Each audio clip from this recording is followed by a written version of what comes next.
Well, so far in this series, we've talked about getting a vision for what a discipleship culture should look like or could look like. It's what the early church had going for it. And then in the last video, we talked a little bit about defining discipleship, and we showed you that picture of a full circle disciple. And in this lesson, we're going to get super, super practical, because without really understanding how to disciple somebody, nobody's going to end up doing it. And if nobody is clear on how to do it, then you won't end up having a discipleship culture. See, without the how, the why has no legs.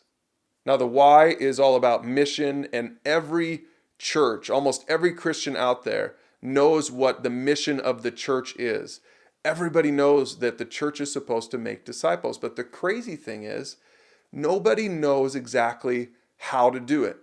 If you were to go up to someone in your ministry and say, hey, how are you making disciples? They would probably stumble over the words. They wouldn't even know what to do. They wouldn't know the first step or the second step. And if you don't understand the how, the strategy behind accomplishing your mission, then nobody's going to end up accomplishing the mission.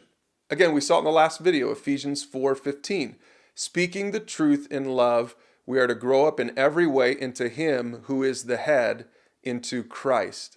So that verse in a nutshell is describing the how behind disciple making.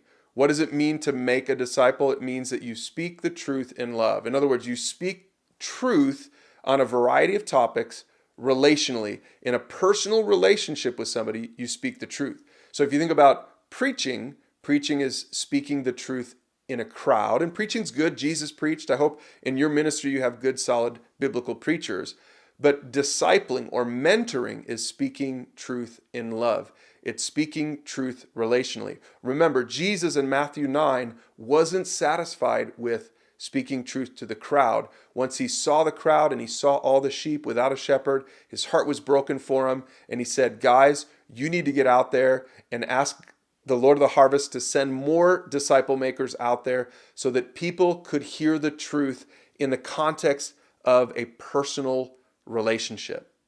Now let's get specific. In our resources, we call it topic at a time mentoring.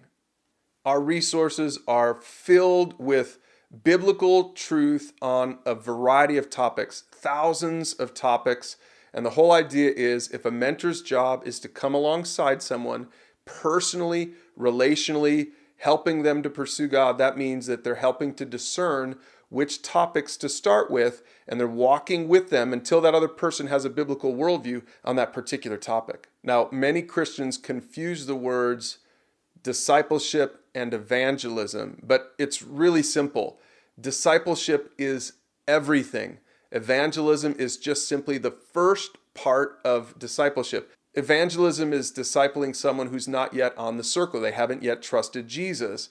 Other forms of discipleship are helping people go from trusting Jesus to honoring God in their life, or from honoring God to helping someone else and becoming a disciple maker. But all of it is discipleship, right? Because discipleship is that full circle. So evangelism is just the first part of discipleship. How do you do it? One topic at a time.